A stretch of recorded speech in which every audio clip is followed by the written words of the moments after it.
का सन्नाटा चारों ओर फैला हुआ था। ट्रक हाईवे पूरा सुनसान था। चारों ओर ठंड से हाड़ कपा देने वाली ठंड चल रही थी। हाईवे के चारों ओर घना जंगल था। उसी हाईवे पर एक मर्सिडीज दौड़ रही थी। उसमें 3 लोग सवार थे, राहुल, निधि और उनकी 10 साल की बेटी तानिया। राहुल अपने दोस्त सैफ के घर ईद की पार्टी में शामिल होने के लिए गया था और पार्टी करके घर लौट रहा था। निधि ने मुस्कुराकर ड्राइव करते हुए राहुल से कहा, कुछ भी कहो राहुल, आज तो ईद की पार्टी में मजा आ गया। हाँ, मेरा दोस्त बहुत ही बिंदास और हंसी मजाक करने वाला व्यक्ति है।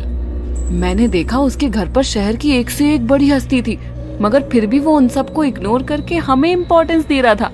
हाँ, देगा क्यों नहीं, आखिर मेरा दोस्त जो है। सच में राहुल, अमेरिका से इंडिया लौटकर बहुत अच्छा फील हो रहा है। वैसे तुम्हारा दोस्त सचिन अभी तक नहीं आया अमेरिका से? निधि की बात सुनकर राहुल चौंक कर बोला, ओह शिट यार, उसका फोन आया था कि वो इंडिया आ रहा है। उसने बोला था कि मुझे एयरपोर्ट पर पिक कर ले। निधि बहुत नाराज होगा वो। कोई बात नहीं, उससे बोल देना कि तुम्हें बिल्कुल याद नहीं रहा और फिर तुम्हें सैफ की इनवाइट की हुई ईद पार्टी में भी तो शामिल होना था। निधि ने इतना बोला ही था कि उसकी बेटी तानिया ने अपनी माँ की ओर देखकर कहा, मुझे भूख लगी है माँ, और प्यास भी। तानिया की बात पर निधि ने बुरा सा मुंह बनाकर उसकी ओर देखकर कहा, पार्टी में तो इतना खाया था तुमने, फिर भी भूख लगी है। निधि की बात पर तानिया ने मासूम सा चेहरा बनाकर कहा, कोई बात नहीं मम्मी, मुझे पानी ही पिला दीजिए। कितनी बार बोला है मुझे मम्मी मत बोला करो। पानी अभी नहीं है, आगे जाकर कोई शॉप पड़ेगी तो बोतल खरीद के दे दूंगी। निधि की बात पर राहुल ने मुस्कुराकर कहा, छोटी बच्ची है निधि, इतना नाराज होना सही नहीं है। राहुल ने इतना कहा ही था कि अचानक एक काली परछाई राहुल की कार के सामने आकर खड़ी हो गई। राहुल के पैर अचानक ब्रेक पर पड़ गए। गाड़ी तेज रफ्तार में थी। ब्रेक अचानक लगने से पलटते पलटते बाल बाल बची थी। राहुल के चेहरे पर भयानक ठंडी में भी पसीने की बूंद टपकने लगी। वो दोनों कार से बाहर निकल आए। निधि ने डरते हुए कहा, आखिर कौन था ये? ऐसा लगा जैसे कि कोई भयानक काली परछाई मेरे कार के सामने आकर खड़ी हो गई हो। वह दोनों काली रात के सन्नाटे में इधर उधर देखने लगे। तभी निधि को एक घने पेड़ के पास दो चमकीली हुई आंखें दिखाई दी। उसकी आंखें बिल्कुल भेड़ियों की तरह लग रही थी। निधि ने चीखते हुए राहुल से कहा, राहुल देखो कौन है वो, जल्दी से गाड़ी में बैठो, मुझे बहुत डर लग रहा है। राहुल ने उस तरफ देखा तो उसके रोंगटे खड़े हो गए।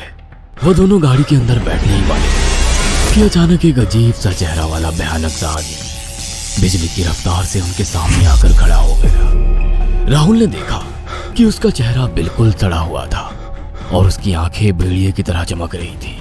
उसके लंबे लंबे बाल उसके कंधे तक आ रहे थे और उसके दांत भेड़िए की तरह बाहर की ओर निकल रहे थे। हाथों की जगह नुकीले पंजे थे। राहुल को देखकर अजीब से अंदाज में हंसने लगा, मगर जैसे ही राहुल की नजर उसके कपड़ों पर गई, राहुल की आंखें फटी की फटी रह गई। वो हकलाते हुए बोला, भाईजान, भाईजान, मुझे माफ कर दो, मुझे छोड़ दो। राहुल ने इतना कहा ही था कि अचानक उस अजीब से देखने वाले भयानक आदमी ने अपने पंजों से राहुल की गर्दन कसकर पकड़ ली और एक ही सेकंड में उखाड़ कर जमीन पर फेंक दी। राहुल के धड़ से लाल रंग का खून का फुहारा फूट पड़ा। इस भयानक मंजर को देखकर निधि के गले से एक जोरदार चीख निकल गई। निधि इससे पहले भागती कि अचानक उस भयानक दिखने वाले आदमी ने निधि को पकड़ लिया और अपने नुकीले पंजे उसके पेट में गड़ा दिए और उसकी अतड़ियां बाहर निकाल दी। निधि की एक दिल दहला देने वाली चीख सन्नाटे को चीर गई। अचानक हवा का एक बवंडर उठा और वो भयानक सा दिखने वाला व्यक्ति देखते ही देखते बवंडर के साथ गायब हो गया। तानिया ने डरते डरते निधि के मोबाइल से पुलिस और सैफ को बुला लिया और कुछ ही देर में वहां चारों ओर पुलिस की गाड़ियां थी। पुलिस ने राहुल के दोनों दोस्त सैफ और सचिन को वहीं बुला लिया। इंस्पेक्टर अर्जुन ने दोनों से कहा, मैंने ऐसी हत्याएं अपने करियर में कभी पहले नहीं देखी। ये काम तो ना किसी जानवर का लगता है, ना ही किसी इंसान का। सचिन कपकपाती हुई आवाज में बोला, आप कहना क्या चाहते हैं? कुछ कह नहीं सकता। जिस किसी ने भी इन दोनों को मारा है, उससे एक बात तो साबित होती है कि वो इन दोनों से हद से ज्यादा नफरत करता था। अब सारी सच्चाई तो यह बच्ची ही बता सकती है। इतना बोलकर इंस्पेक्टर अर्जुन तानिया के पास चला गया, जो बेहद डरी हुई थी। तानिया ने आंखों देखी सारी घटना इंस्पेक्टर अर्जुन को बता दी। तानिया की बात सुनकर इंस्पेक्टर अर्जुन कंफ्यूज चेहरा लेकर मोबाइल पर किसी से बात करने लगे।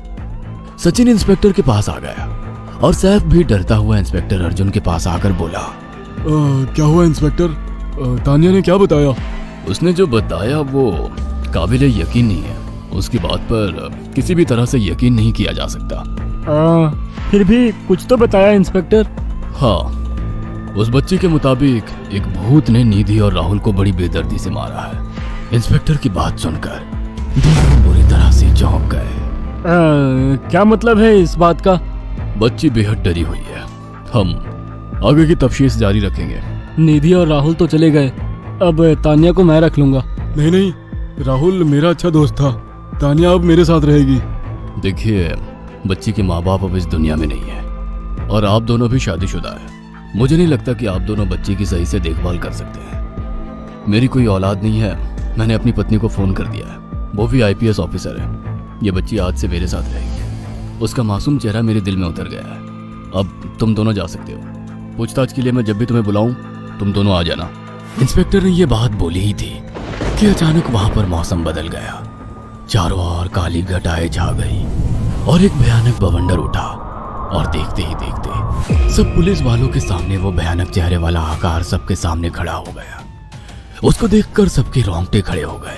देखते ही देखते उसने अपने भयानक पंजे सैफ की आंखों में डालकर उसकी आंखें निकाल ली। सैफ ने चीखते हुए वहीं दम तोड़ दिया। उस भयानक आदमी को देखकर सचिन उसके पैरों पर गिर गया। तुम तो भाईजान से कपड़े पहने हो। मैं समझ गया, तुम भाईजान हो। मुझे माफ कर दो भाईजान, मुझे यहाँ से जाने दो। मैंने कुछ नहीं किया था। वो भयानक चेहरे वाला गुर्राते हुए बोला, बता इन सबको कि ये सब इतनी भयानक मौत क्यों मरे। सचिन दौड़ता हुआ इंस्पेक्टर अर्जुन के पास गया और बोला, मैं जानता हूँ इसने इन तीनों को क्यों मारा। इसका नाम भाईजान था। जब ये जिंदा था ये किसी का भाई किसी की जान था। बहुत साल पहले ये हम सबका बहुत अच्छा गहरा दोस्त और बिजनेस पार्टनर था। ये सबकी बहुत मदद किया करता था। इसकी प्यारी सी बेटी थी तानिया, जो इस वक्त कार के अंदर बैठी हुई है। ये इसी की बेटी है। भाईजान अपने सारे पैसों से एक बहुत बड़ा हॉस्पिटल खोलना चाहता था जिससे गरीबों का मुफ्त इलाज किया जा सके, मगर हम तीनों इसके लिए तैयार नहीं थे। हमारी नीयत उसकी दौलत पर खराब थी और एक दिन हम सब धोखे से ईद के दिन भाईजान को यहाँ ले आए और इसे मारकर फेंक दिया। तो फिर तुम सबने इसकी बेटी को क्यों जिंदा छोड़ दिया? हमें बाद में पता लगा कि भाईजान ने सारी जायदाद अपनी बेटी के नाम कर दी है, इसीलिए हमने भाईजान की पत्नी को भी मार दिया। और तानिया का तुम 18 साल की उम्र पूरी करने का इंतजार कर रहे थे ताकि सारी जायदाद अपने नाम करा सको और बाद में उसे भी ठिकाने लगा सको। इसी के लिए तुम दोनों इस मासूम बच्ची को अपने साथ रखने की जिद कर रहे थे। जी, आपने बिल्कुल सही कहा। हम तानिया को भी इसी जगह लाकर मार देते। सचिन की बात सुनकर इंस्पेक्टर अर्जुन की आंखों में खून उतर आया। इंस्पेक्टर अर्जुन के कुछ कहने से पहले ही भाईजान बिजली की रफ्तार से इंस्पेक्टर अर्जुन की आंखों के सामने से सचिन को पकड़कर ले गया और उसके शरीर के टुकड़े टुकड़े कर दिए और हवा में उठे एक तेज बवंडर के साथ गायब हो गया। सारी घटना इंस्पेक्टर अर्जुन की आंखों के सामने हुई थी। तानिया को इंस्पेक्टर अर्जुन और उसकी पत्नी ने अपनी बेटी की तरह पाला। अगर आपको हमारी ये कहानी पसंद आई हो तो इसे लाइक और शेयर करना ना भूलें।